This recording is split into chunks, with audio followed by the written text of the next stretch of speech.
Ce jeudi 23 janvier, la cathédrale de Monaco a accueilli les obsèques de Didier Guillaume, ancien ministre de l'Agriculture en France et ministre d'État de Monaco jusqu'à son dernier souffle. Pour cet hommage solennel, Emmanuel Macron et le prince Albert II se sont réunis sur le rocher, témoignant du respect et de la tristesse partagés par de nombreuses personnalités politiques. L'annonce du décès de Didier Guillaume, survenu le 17 janvier à l'âge de 65 ans, a suscité une vive émotion au sein du monde politique. La cérémonie, qui a débuté à 11h, a vu la présence d'Emmanuel Macron, du prince Albert II et de son épouse Charlène, mais aussi de Charles de Bourbon des Deux Siciles. Un à un, le président français et son homologue monégasque ont pris la parole pour rendre hommage à cet homme d'État qui a servi comme ministre de l'Agriculture sous Édouard Philippe, également présent, avant de devenir ministre d'État à la tête du gouvernement de Monaco, de septembre 2024 jusqu'à sa disparition. Ces discours émouvants ont résonné dans la cathédrale, célébrant la mémoire d'un homme dévoué à sa mission et à la principauté, tout en rassemblant des figures éminentes dans un moment de recueillement partagé. Le visage empreint de gravité, Emmanuel Macron a souligné avec émotion la confiance que Didier Guillaume inspirait à tous ceux qui avaient le privilège de le connaître, se remémorant avec tendresse l'accent chantant de son ancien ministre. Le président a évoqué sa solidité de caractère, exemplaire. Didier Guillaume incarnait un alliage exceptionnel d'enracinement, de volonté et de générosité, toujours tourné vers des idéaux élevés.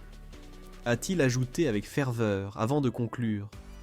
La France ne l'oubliera pas, tout comme elle se souviendra de son espoir indéfectible et de sa détermination à protéger et à transformer, lui qui n'a jamais reculé face à la plus ardue des batailles. Qui était présent aux obsèques de Didier Guillaume, de l'ancien Premier ministre Édouard Philippe à Pierre Casiraghi. L'ancien sénateur de la Drôme a tragiquement succombé à une maladie fulgurante, après une hospitalisation d'urgence le 10 janvier au centre hospitalier universitaire de Nice. Le maire de la ville, Christian Estrosi, a également fait le déplacement sur le rocher pour rendre hommage à cet homme d'exception. Albert de Monaco, bouleversé par la nouvelle de sa disparition, a salué les qualités humaines d'un homme d'engagement et de cœur, qu'il considérait comme un ami, comme il l'a exprimé dans les colonnes de Monaco Matin. Didier était un passionné, et il savait partager cette passion avec les autres. Mais il avait également l'incroyable capacité de canaliser sa force intérieure au service de son intelligence et de son intuition politique.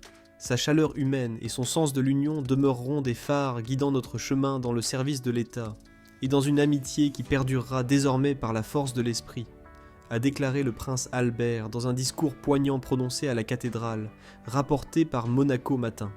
Pierre Casiraghi, neveu du prince Albert, et son épouse Béatrice Borroméo ont également honoré de leur présence la cérémonie religieuse en son hommage. En France, des figures politiques telles que François Bayrou, Yaël Braun-Pivet, Gérard Larcher, Sébastien Lecornu et Gérald Darmanin ont rendu hommage à cet élu émérite, tandis qu'Emmanuel Macron a exprimé sa tristesse face à la perte d'un ami cher. Humaniste en République, son engagement envers autrui était à son image, vibrant, chaleureux et entier, a-t-il écrit sur X. Didier Guillaume, qui venait de célébrer son mariage à Monaco, laisse un vide immense derrière lui. Après une journée de deuil national à Monaco et cette cérémonie officielle, son cercueil sera rapatrié dans la Drôme, où une cérémonie d'hommage se tiendra à Bourg-de-Péage, sa commune natale, ce samedi 25 janvier à 10h. L'ancien ministre sera ensuite inhumé au cimetière de Clavison, à 25 km de là, où reposent déjà ses parents. La veille de cette cérémonie émouvante, Albert II a reçu sa veuve, Béatrice Fresnon-Guillaume, pour lui remettre l'insigne de commandeur de l'ordre de Saint-Charles, décerné au défunt à titre posthume. Didier Guillaume avait épousé Béatrice Fresnon, son ancienne directrice de cabinet au ministère de l'Agriculture, le 21 décembre 2024.